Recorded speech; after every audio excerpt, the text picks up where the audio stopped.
నేత కేసీఆర్ తో ఆ పార్టీ వర్కింగ్ ప్రెసిడెంట్ కేటీఆర్ సమావేశమై చర్చించారు. ఇక రేపటి అసెంబ్లీ సమావేశాల్లో ఏం జరగబోతోంది? చర్చ రాజకీయ విమర్శలకే పరిమితమవుతుందా? కాళేశ్వరం ప్రాజెక్టు రిపేర్లకు దిశానిర్దేశం చూపుతుందా అన్న అంశం గురించి కూడా ఇవాల్టి డిబేట్ లో మనం డిస్కస్ చేయబోతున్నాం. ఇవాల్టి డిబేట్ లో మనతో పాటు పార్టిసిపేట్ చేస్తున్నారు రిటైర్డ్ ఇరిగేషన్ ఎక్స్పర్ట్ రమణ గారు ఉన్నారు, అండ్ అదే విధంగా కాంగ్రెస్ నుంచి రమేష్ గారు ఉన్నారు. వెరీ గుడ్ మార్నింగ్ అండి ఇద్దరికి. Good morning. Good morning. Yes, ముందుగా రమేష్ గారు మీరు చెప్పండి. సో ఏదైతే రేపు అసెంబ్లీ సమావేశాలు మళ్ళీ ప్రారంభం కాబోతున్నాయి కాబట్టి రేపు ఏం మాట్లాడతారన్న ఒక ఉత్కంఠ ఉంది. మరోపక్క అటు కాళేశ్వరం నీళ్లు నింపితే 100 గ్రామాలు కొట్టుకుపోతాయని చెప్పేసి సీఎం రేవంత్ రెడ్డి అన్నారు. అండ్ ఇంకొకటి అంటే మామ అల్లుల పాపాలన్నీ కూడా మేము అసెంబ్లీలో బయట పెడతాం, చర్చించిన తర్వాతనే ఏమైనా చర్యలు ఎట్లుంటాయి ఏంటి అని చెప్పేసి సీఎం అన్నాడు. కాబట్టి ఏంటి ఈ మాటలకు ఏం చెప్తారు? 100% అండి. ఇప్పుడు అక్కడ కాళేశ్వరం నీళ్లు నింపితే మాత్రం 100 గ్రామాలు మునిగిపోయే ప్రమాదం ఉంది. ఎందుకంటే ఒక ప్లానింగ్ లేదు, పారదర్శకత లేదు, ఒక ప్రణాళిక లేదు, ప్రణాళిక బద్ధకంగా చేయలేదు. ఇప్పుడు ఇంట్లో ఎక్కువైపోయి వాటర్ ఫ్లో ఎక్కువైపోయినప్పుడు దాన్ని ఎక్కడికి పంపాలనే దాన్ని నిర్ధారణ అసలు ఎక్కడ కూడా ఆ ప్లానింగే లేదు, ఒక నిర్ధారణ లేదు. ఎక్కడికి వెళ్ళి ఎటు పంపాలి, ఈ నీళ్ళని ఎటు డైవర్షన్ చేసుకోవాలని ఒక ప్లానింగ్ లేకుండా ఓన్లీ ప్రాజెక్టు కట్టినాం, కాళేశ్వరం కట్టినాం. అది కూడా ప్రజలకు ఉపయోగపడే విధానంలో కూడా కన్స్ట్రక్షన్ జరగలేదు. అది అందరికి తెలిసిన విషయమే. ఇప్పుడు ఇన్ని ఎల్లంపల్లి గేట్లు ఎత్తేసిండ్రు, ఇంట్లో పెరిగిపోయింది, మేడిగడ్డ మాత్రం పనికి రాకుండా అయిపోయింది. 1,00,000 ఎకరాలు పంటది ఇప్పటికే దెబ్బతినే పరిస్థితి ఉన్నది. 1,00,000 ఎకరాలకు అటు ఎల్ఎండి గానీ, మిడ్ మానర్ గానీ, లోవర్ మానర్ డ్యామ్ గేట్లు ఎత్తేసిండ్రు. ఇలా 90% చెరువులు నిండిపోయి ఉన్నాయి. ఎక్కడ కూడా నీళ్లను నిల్వ చేసే విధానంలో కూడా లేని పరిస్థితుల్లో ఈ రోజు చెరువుల గండుపడే పరిస్థితులు వస్తున్నాయి. మనం అధికారులు ఇప్పుడు కాంగ్రెస్ పార్టీ కూడా ఇమ్మీడియట్ గా మండల అధికారులకు ఆదేశాలు ఇచ్చారు. ఎక్కడెక్కడ ఎటువంటి అసౌకర్యాలు కలగో, ప్రజలకు ఇబ్బంది కలగో, పొలాలు చెడిపోకుండా. ఈ రోజు నేను ఏమంటున్నా, నిజాం కట్టడాలు కానీ, కాంగ్రెస్ లో పార్టీ కట్టడాలు కానీ ఇప్పటికి కూడా చెక్కు చెదరకుండా ఉన్నాయి ఇంత పెద్ద దీని మీద ఫ్లో మీద. కానీ మొన్ననే కట్టిన ప్రాజెక్టుల విషయం మీరు తెలుసుకోవచ్చు కదా.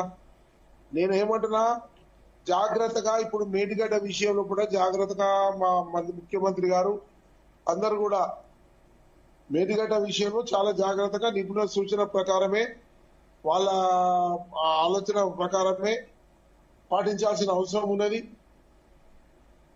ప్రాజెక్టులో ఇప్పుడు గోదావరి జిల్లాలకు ఎల్లంపల్లి ప్రాజెక్టే నెంబర్ 1 గా మారింది. ఇవన్నీ కూడా ఆలోచిస్తున్న ప్రభుత్వ పరంగా. ఈ రోజు ప్రభుత్వము ప్రతి విషయంలో కూడా జాగ్రత్త వహిస్తున్నారు. ఈ రోజు నేను ఏమంటున్నా, ఆ రోజు కాళేశ్వరం ప్రాజెక్ట్ లో ఎత్తిపోతల ద్వారా నీళ్ళు ఇస్తే, డౌన్ నుంచి ఎత్తుకు పంపిస్తే ఒక్క టీఎంసీ వాటర్ అనే కొన్ని కోట్ల రూపాయలు వెచ్చించే పరిస్థితి తీసుకొచ్చిన పరిస్థితులు ఈ రోజు కాళేశ్వరం ప్రాజెక్టు పుణ్యమాని. ఈరోజు ఎవరికి సుఖం ఉన్నదండి? ఇప్పుడు ఒక సముద్రం నీటి మట్టానికి లెవెల్ గా 87.5 ఉంటుంది. దాని ప్రకారం కన్నా ఎక్కువ వస్తే మనకు నీళ్లు రిలీజ్ చేస్తాం. అటువంటి పరిస్థితుల్లో నీళ్లను ఎటు తీసుకెళ్లాలి, రైతులకు ఎట్లా అందించాలి, ఎటు పంపాలి అనే నిర్ధారణ లేకుండా ఈ ప్రాజెక్ట్ నిర్మించడం జరిగింది. దాని మీద సంపూర్ణమైన అవగాహన లేకుండా ఒక ప్రాజెక్ట్ నిర్మిస్తే దీని పరిణామాలు ఏంటి, దీనికి కావాల్సిన జాగ్రత్తలు ఏంటి, దీన్ని ఏ రకంగా రైతులు ఉపయోగపడుతుంది, మన రాష్ట్రానికి ఎట్లా ఉపయోగపడుతుంది, ఇక అక్కడి నుంచి ఆంధ్రాలకి అన్ని రకాల సదుపాయాలు కల్పించే వాళ్ళు ఏమైనా సముద్రంలో పోయే నీరుని ఆపుకుంటూ ఉంటారు. ఇక్కడ ప్రాజెక్టులే నిర్మించలేదు. పూర్తి స్థాయిలో తెలంగాణలో కాంగ్రెస్ డ్యామ్ లో, రాజశేఖర డ్యామ్ లో అన్ని ప్రాజెక్టులు ప్రారంభోత్సవం జరిగినాయి. కొన్ని చివరి దశలో ఉన్నాయి. 10 కోట్లు వెచ్చిస్తే కంప్లీట్ అయ్యే పరిస్థితిలో దాన్ని ఆపేసి ఈ కాళేశ్వరానికి 10 కోట్ల రూపాయలు, లక్షల కోట్ల రూపాయలు వెచ్చించి కట్టించి అన్నింటినీ కూడా తెలంగాణకు న్యాయం జరగకుండా చూసింది. ఇప్పుడు ఇటువంటి పరిస్థితిని ఎదుర్కోవాలనే సదుద్దేశంతో కదా ఈరోజు మా రాష్ట్రంలో ఒకట ఎవరికి కూడా అన్యాయం జరగద్దు, రైతులకు అన్యాయం జరగద్దు, ఈ నీళ్లను సద్వినియోగం చేసుకోవాలనే సదుద్దేశంతో కాంగ్రెస్ పార్టీ ఉంది. ఈ రోజు తప్పుడు తడకల ప్రాజెక్టులు ఆయన సొంత లాభాల కోసం ఈ రోజు వాళ్ళకేదో సిద్దిపేటకు నీళ్ళు తెచ్చి మానే డ్యామ్ ఏది డ్యామ్ ఏదో హైదరాబాద్ లో మూసి మన ఏది ట్యాంక్ బండ్ కట్టుకున్నట్టు కట్టుకోవాలనే ఉద్దేశంతో నీళ్లు తీసుకుపోయి తప్పితే ప్రజలకు ఉపయోగపడాలి. ల్యాండ్ అక్వేషన్ లో కూడా అక్రమాలు, రైతులను కొట్టి చంపి తీసుకున్నారు భూమి కూడా, ఎవరికి ఉపయోగమైంది? అన్యాయంగా ఈ ప్రాజెక్ట్ నిర్మాణం జరిగింది. తప్పనిసరిగా వీళ్ళపై చర్యలు ఉంటాయి. వీళ్ళు ఎవరు తప్పు చేసినా జైలుకు పోవడం ఖాయం. వీళ్ళకు ఎట్టి పరిస్థితులు వదిలేదే లేదు.